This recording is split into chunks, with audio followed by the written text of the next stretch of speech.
All right, we back on the St. Paul side of things. You know what I'm saying? Okay. 651, what up? Hey, peace, man. What up? Why don't you introduce yourself for those that don't know you to the viewing audience, brother? For sure.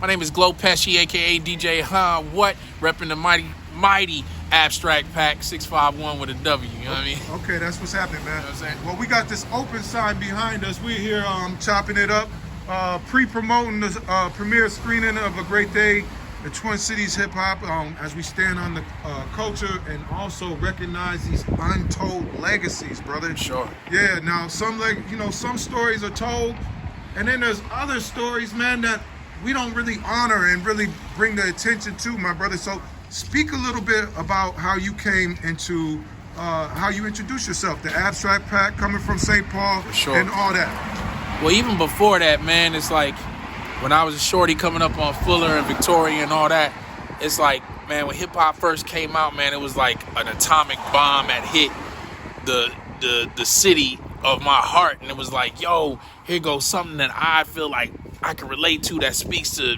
people on the street, breakdance and all that. I had my little spike belt, my little red jogging pants. Cats that had, was putting cardboard in there. My mans, he had built a little clubhouse that had the strobe light. You was the joint if you had a strobe light. Put the thing in there, was bumping the, nucleus and all that. So it was just kind of like, wow, this whole movement I'm talking about. And then over at People's Park, here, no doubt. taking that stuff they used to do in New York where you took the electricity out of the pole, plug in your joint. So we cats was doing that on the poles in People's Park. So this is actual factual. This is actual facts. Okay. And I'm sitting there as a shorty, watching people. I can't remember. I was too young. Yeah. Okay. I'm just in the crowd like, wow, like this is the greatest thing I've ever seen. And then cats, instead of like battling with their own raps, was battling who could do Sugar Hill the best, who memorized, the stuff that we was kind of hearing about or seeing or whatever. And it was just, I just remember that joint. And big shout out to OZ and all the St. Paul cats and that was all participating in what you speaking on. I just want to say that real quick, but go ahead, my brother. For sure. So then when it came time for me, when I was coming out, like trying to rap and do all this at Central High, okay. I started noticing as I became more conscious of what was going on, like, yo, there's really not a place in St. Paul to rhyme. You know what I mean? What year was this? Man, so we're talking about 89, 88, 89. And so you got we used to see the tapes, Micronauts. We used to see the tapes, ex-government, you know what I mean? Like, whoa, like these cats, I remember ex-government, I don't even know who these cats are or what they look like, but I remember having a beige shirt with pink ex-government and their little tape that they made that had the official ink on it and all that, and I was just like, yo, this is serious, this is ninth grade, so this is my 89, 90, and I'm like, word. And then shout out to Sean Ski, who was one of the first people to actually be rapping in St. Paul. And where was that at? Heartthrob Cafe, right downtown. Right down the street. Right downtown St. Paul. Okay, yeah. And it was like a white club, and they used to have, a kids' night or whatever, blah, blah, blah. And Sean Ski was the only person they used to let on the mic. And I was just like, damn, this is dope. But then, like, damn, we can't rap in St. Paul. Like, in Minneapolis, like, why ain't we, like, why is that like that? So then when the Abstract Pack formed around 93, March 20, 1993 to be specific, I was like, yo, I started going around Central. I was like, yo, I'm starting a crew. What's up? It was like I approached Diggy, a.k.a., RDM, Abstract Pack, Knowledge MC, the dopest freestyle in the school. I was like, bro, let's get it, man. Yeah. Me and Sess was already doing our thing at Soul Eclipse, solo, outside of all of this. And I told him, let's start a crew, man, and let's go over to Minneapolis and earn some respect. Because the problem is, ain't nobody going over there to earn respect. Like Sean Ski's the only person that's rapping over here. I didn't know what his status was in Minneapolis, but I did know that we wasn't being respected like that because we didn't have a strong enough presence. And the presence that we did have over there was mainly due to Mock D. Shout out to School of Thought, Brother Next Man, Black, you know what I mean, Jamal. So that's where our connection was. Like, I was cool with Mock D and them, so me and Sess was hanging out with them on Iglehart in there. The School of Thought House is what we call it. And they up there hip-hopping and IXLing and all this stuff. We just little shorties like, man. And I was like, Shorty can go. And I was like, yeah. And Sess, of course, he could go. And they was like, yo, y'all gonna represent, blah, blah, blah. We gonna go over there. So I was like, all right, cool. Then we started the crew. And then as soon as we hit Minneapolis, it was like we was getting booed just because we was from St. Paul. And I was like, yo, there's a super big disconnect. And where was this at? The first place we started, we rocked 2 places over there at first. It was Arizona Theater. I don't know if you remember the Arizona Theater, like a little gutted theater. And then where was the other place? The other place was on Hennepin, and it was I can't remember what the place was, but even back then, because studios and computers and all that wasn't free flowing like it is now, we would get instrumentals from DJ G-Rock, the legendary St. Paul singer with DJ G-Rock. He was in a record pool. Yep. So we would get these East Coast records and instrumentals that nobody had heard here yet because it wasn't the internet and all that. Rock over those, make sure we pick unique ones. Rock over those, people thought it was R&B or whatever. We make new songs over it and just kill it. But as soon as they was like, hey, they from St. Paul, matter of fact, they would say on purpose they from St. Paul so that we would get hassled at the front, on the front end, like, boom, boom, money, woo, woo. We would say, bump that, run the track, or run the vinyl, we rip, and then we would do a song, get love, and by midpoint of the song, people were like, these boys for real.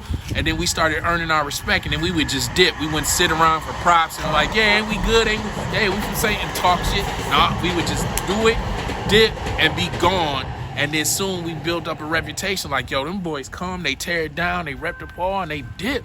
And then Headshots, which became, I did the same formula with Headshots. I started saying like, yo, as a conglomerate, we can move better, we can make more moves, and we could put Minnesota on the map. And now it became bigger than me just wanting my city to have respect. Like, man, I want people to respect St. Paul and what we coming with. Like, I want my state to have, man, atmosphere. Hey, Beyond, let's go, man. Hey, Los Nativos, let's roll, man. Full circle. Yeah. But hey, let's go. And Glo, hold on. Let me honor that real quick, my brother, because I actually saw that, right?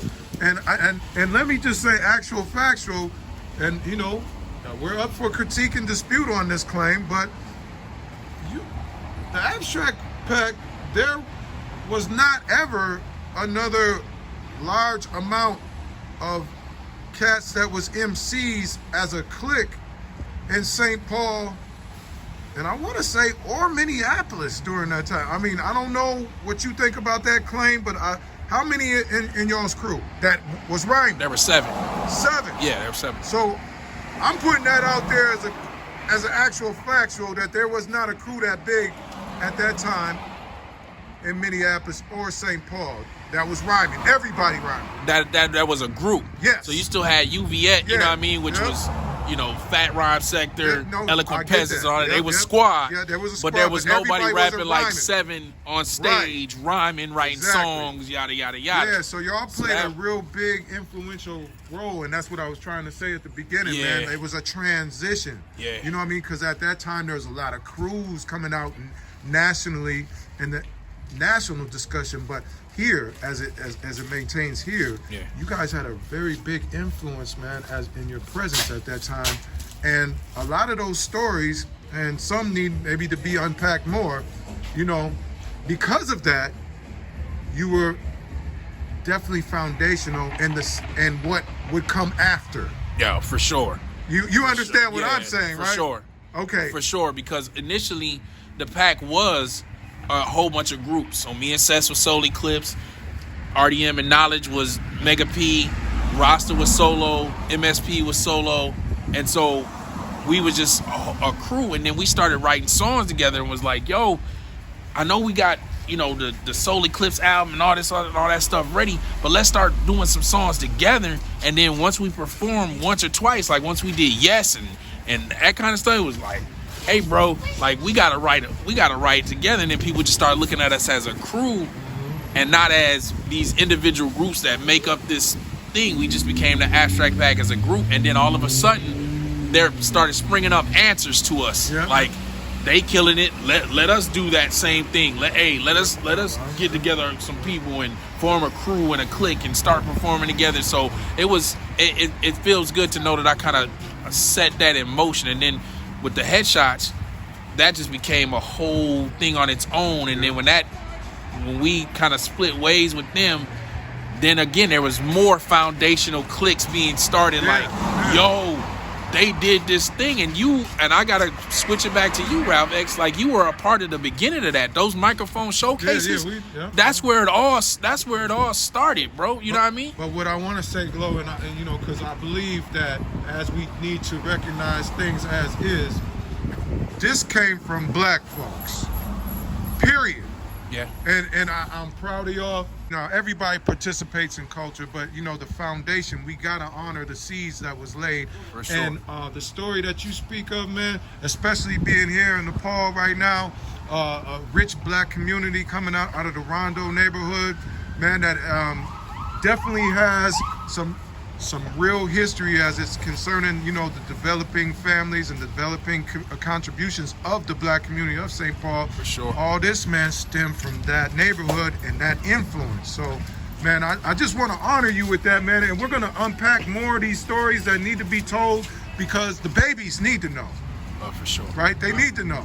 Right? Because, I mean, as history evolves, things change. But we need to preserve our history while it's here. So, my brother, now you're a DJ. Just it's been a whole total 360, right? Yeah, you come back to the music. For those who want to utilize your services or want to check you out online with the skill sets that you have to offer, how can we look up some more information about you? To check out Glo Pesci, man, you could just go to my IG, it's Pack Material LLC, or directly to my website, which is packmaterialentertainment.com. No funny spellings, PACK Material Entertainment.com. You can find my DJing, my MCing, my videos, my clothing brand, the whole nine, man. Okay, that's what's Find up. it all right there. Yo, this is Glo Pesci reminding you about the great day in Twin Cities hip-hop, reflection on the culture, and standing on untold legacies. It's coming. Be there. What's up?